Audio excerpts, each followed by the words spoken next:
C'est publiquement que le chef des travaux Gaston Piema Mikobi de la faculté de lettres et sciences humaines de l'Université pédagogique nationale a soutenu sa thèse de doctorat le samedi 10 janvier 2026 au sein de cet établissement, intitulé « Citoyenneté responsable, clé de la réussite de la gouvernance locale en RDC, une expérience de la décentralisation dans les provinces du Kasaï et du Kasaï central ». Cette thèse a été défendue en présence de la ministre d'État en charge de l'éducation et de la nouvelle citoyenneté Raïssa Malou, ainsi que de plusieurs invités de marque. Dans son exposé, les candidats a souligné que la gouvernance locale dans les provinces du Kasaï et du Kasaï central peine à produire des résultats probants, principalement en raison de l'absence de citoyenneté responsable. Il a notamment évoqué les non-paiements prolongés des dotations par le gouvernement central, le pillage et destruction, ainsi que de la faible appropriation du processus de décentralisation par la population. Sur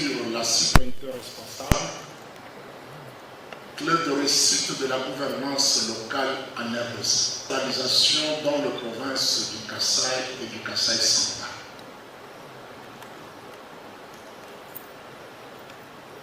De quoi s'agit-il? Parce qu'on m'a demandé qu'est-ce qui a motivé. Pourquoi ça ne marche pas avec la décentralisation chez nous? Pour y arriver,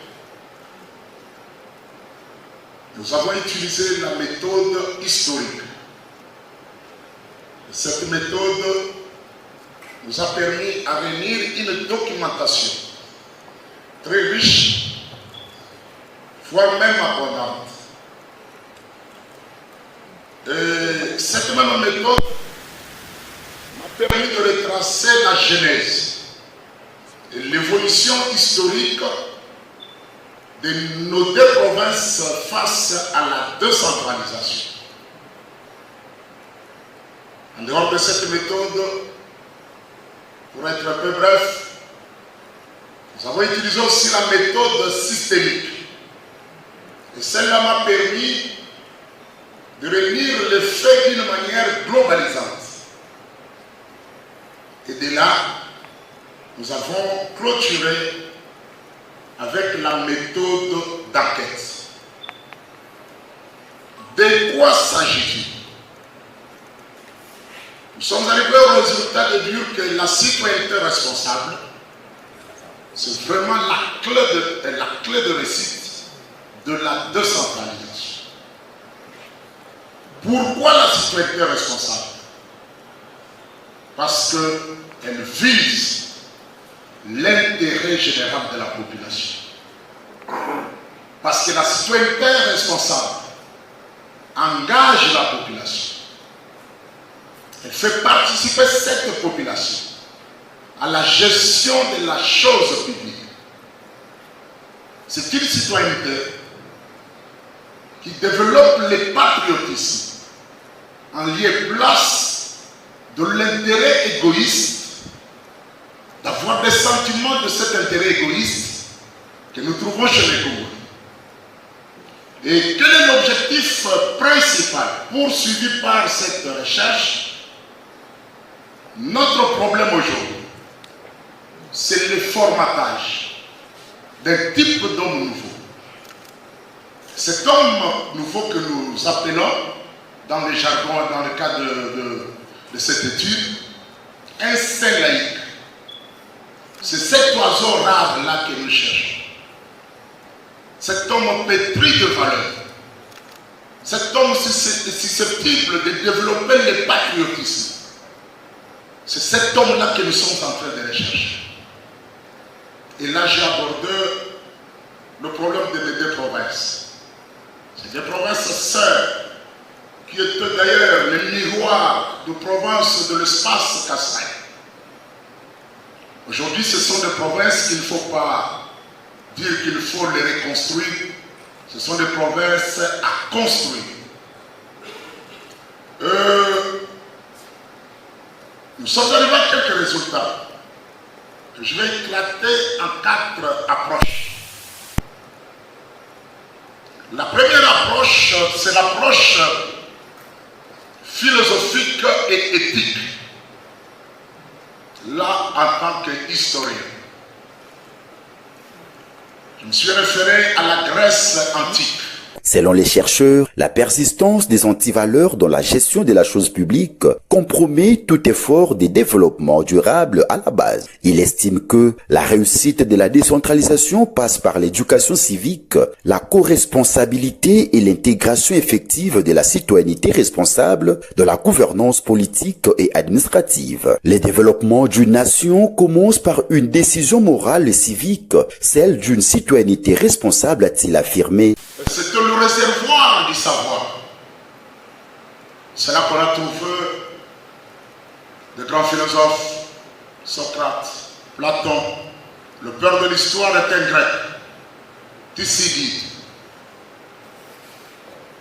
Ils viennent de la Grèce. Et cette Grèce a eu beaucoup de réformes des salons, des réformes des clystères. Et pour y arriver, la Grèce n'a pas pris les armes. C'est avec des réformes. Un pays pour se développe avec deux réformes. Et voilà pourquoi cette approche vise les débats citoyens, la médiation, de rencontres citoyennes.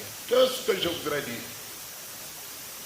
Quand ça ne marche pas dans votre travail, quand ça ne marche pas à l'IPN, quand ça ne marche pas au pays, quand ça ne marche pas là où vous êtes responsable, il faut ouvrir le débat. Et là, je parle du débat d'idées. Le débat d'idées. Deuxième approche, c'est l'approche pédagogique. Cette approche qui est même didactique. Avec cette approche, il faut faire respecter les gouvernants par les gouvernés. Cette approche nous aide à faire respecter les institutions, à faire aimer les institutions par les gouvernés. Je m'explique. La pédagogie des bons éducateurs dépend de ce que valent ces citoyens. Si nous voudrons avoir un bon pays, si nous ne voudrons pas avoir un pays de Koulouna, il faut former de bons citoyens. Si nous voudrons développer ce pays, il faut former de bons citoyens. Et cette approche a besoin que le gouverneur soit la photocopie du gouvernant. Comme l'élève est la photocopie de son maître. En imitant le geste, en imitant les attitudes, je suis devenu ce que je suis peut-être, j'ai vu mon professeur aux humanités. Et c'est ce qui manque dans ce pays. Aujourd'hui, on n'a plus de référence. Si aujourd'hui je fais l'histoire politique, c'est parce que j'ai vu un jour le professeur Bongeli à la télévision en train de défendre. C'est que nous devons avoir des références, nous devons avoir des icônes. C'est ça cette approche didactique. La troisième approche comme résultat, c'est l'approche politique. Cette approche vaut son pesant d'or. C'est une approche qui est utilitaire. C'est une approche qui vise la passion du pays, la passion du Congo. La civilité, le civisme, l'intégrité, le travail bien fait. C'est que nous devons développer deux valeurs citoyennes, deux valeurs républicaines.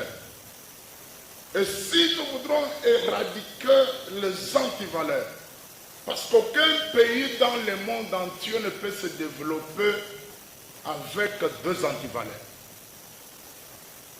Et c'est ça la gangrène qui ronge ce pays. C'est même dans la Constitution. Les constituants éclairent. Quand vous prenez l'article 11, de l'article 11 jusqu'à 57, on définit toutes les antivaleurs. Les détournements des deniers publics, l'impunité, le vol, la corruption. C'est ce qui ronge. Et pour développer, c'est que nous devons remplacer les valeurs par les antivaleurs. Non, les antivaleurs par les valeurs. Je m'excuse. La dernière approche, c'est ça même le résultat de cette recherche, c'est l'approche holistique. Et cette approche est très importante parce que il faut donner à l'État des moyens. L'État ne se plaint pas. L'État qui est la source même de cette citoyenneté responsable. Mon professeur en face m'a même dit que, en fait, c'est les politiques qui créent la citoyenneté responsable. Cette approche vise la co-responsabilité. Et c'est là que j'invite tout le monde. Pourquoi ça ne marche pas à la maison, ne dites pas c'est le papa. Pourquoi ça ne marche pas à l'école, ne dites pas c'est la militaire. Mais qu'est-ce que toi tu es en train de faire là où tu es? Pourquoi ça ne marche pas au pays? Non, c'est le leader. Non. Il y a la responsabilité de l'élite. Il y a la responsabilité du peuple lui-même. Il y a la responsabilité de tout le monde. C'est que les responsabilités sont partagées. Et j'ai appelé cette approche-là, c'est l'approche holistique. Plaidant pour une approche holistique visant à former un homme nouveau, porteur des valeurs républicaines et capable de conduire efficacement la gouvernance locale. L'exposé a donné lieu à des échanges approfondis avec le jury au cours desquels les examinateurs ont salué la pertinence et l'actualité du sujet, consacrant ainsi une recherche qui apporte un éclairage important sur les défis de la gouvernance locale en RDC. À l'issue de la délibération à huis clos, l'impétrant Gaston Piema Mikobi a été proclamé docteur avec mention la plus grande distinction. Il a été le doctorat par le président du jury. Le jury chargé de procéder à l'organisation de l'épreuve doctorale en sciences historiques, orientation histoire politique, a examiné la thèse présentée par le candidat en vue de l'obtention du grade de docteur. Après délibération à huis clos, le jury a pris la décision suivante. Monsieur le chef des travaux, Piema Mikobi Gaston, a réussi à l'ensemble de l'épreuve avec la mention la plus grande distinction.